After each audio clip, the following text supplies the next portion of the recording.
Bugs. They're fucking gross. But what if we gave them swords? What?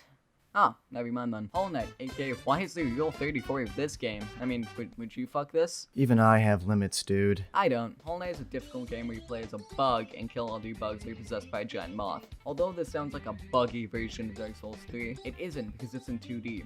Also, the gameplay elements are almost nothing like a Souls game, because it's not. Metroidvanias. Metroidvania games get their name because of their similarities to the games Castlevania and Naughty Bear on the Xbox 360. Metroidvanias are well known for their ability-based exploration, their great immersive storytelling, and their sometimes brutal difficulty. Combat of a Metroidvania game can vary from close quarters combat to ranged magic, but one thing is consistent. It's hard. It's hard. Most if not all action Metroidvania games have a very difficult combat system and combat trope they fall back on when you first start playing the game. Once you get used to the combat, you're probably nearing the end of the game unless you've played the game before or you're a mega chad. Hollow Knight's combat is incredibly close range, with long range moves being saved through charms or special soul meter using moves. The game forces you to get close to your enemies, and for a lot of them, they have long range moves, causing difficulty with your lack of ranged abilities. The game also has a very interesting way of healing. Unlike a Souls game, which has a really quick healing flask, Hollow Knight uses the soul meter for both healing and ranged attacks. This makes every combat encounter a dynamic game of strategy, choosing whether to heal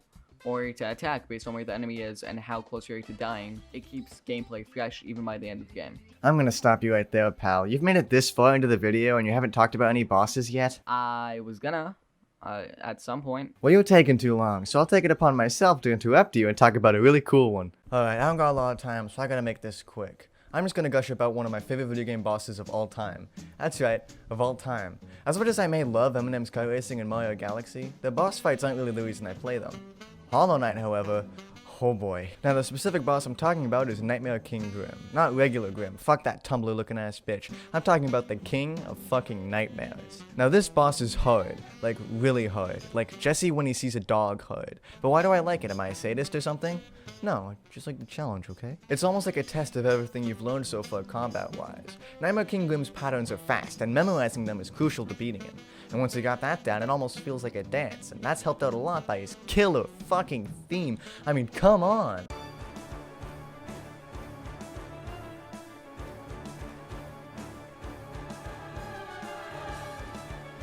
The pure challenge of this fight and the satisfaction I get after kicking his ass brings me back to Hollow Knight often.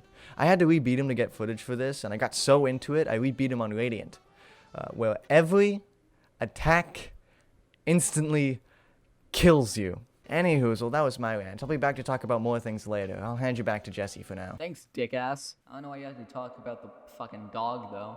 The core gameplay of Metroidvania games are mostly exploring and combat. The exploring in Hollow Knight, it's satisfying because of the rewards you get when you do explore. Every reward feels amazing, especially when you accidentally find it. Finding the Dream Nail was fun due to it being in one of the most confusing areas of the game, Deep Nest. Deep Nest is also the worst area in the game. The charms you find are typically better than charms you can buy, so it doesn't really give you the best items by buying them. It feels like much more in progress than just finding a secret room or collectibles because they don't always serve a purpose. Also with Hollow Knight's collectibles, that being the grubs you can find scattered around Hollow Nest, every couple of grubs you collect, the grub father who wants the grubs will give you some geo and increase the amount based on how many grubs you found. It also sprinkles a few shards in there for both health and soul. Also when you find all the grubs and check on the grub father, he eats all the grubs. Hello again, it's me, famous YouTuber Smuddge. One of Hollow Knight's strongest points is his aesthetic, and what do I mean by that? Well, I mean, it's art and music, of course. The team behind the game, Team Cherry, is a huge team of 3 whole people, and one of those people, Ori Gibson, did all the music and art for the game, and oh boy, do I have a lot of respect for this guy. We'll start with the visuals. Hollow Knight is a beautiful game, plain and simple. Its art style is phenomenal, and it's incredible to me they made a game about literal bugs visually appealing. But why does it look so good? I have no idea, and I'm not going to pretend like I do. However, I can say that this game looks really good. I like how each area is visually different, and the character designs are just top notch. Sound is also a thing in this game, and oh boy is it great. The music is so dynamic and it's a great tone setter. An example of this is in my favorite area of the game, the City of Tears. Along with being visually one of the prettiest areas in the game, its sound design and music do a great job of selling you its more somber tone. And then there's the aforementioned Nightmare King Grim theme, and you know. Now, I could spend hours gushing to you about every single little detail in this game. Trust me, there's a lot. But I'm gonna hand it back to the guy you probably clicked on the video for. Thanks for talking about that guy I paid on Fiverr. Anyway, that's the end of the video. Make sure to subscribe to Smuddge on YouTube if you're helping me with this video. Also me. Don't forget to subscribe to me. Okay, anyway, bye.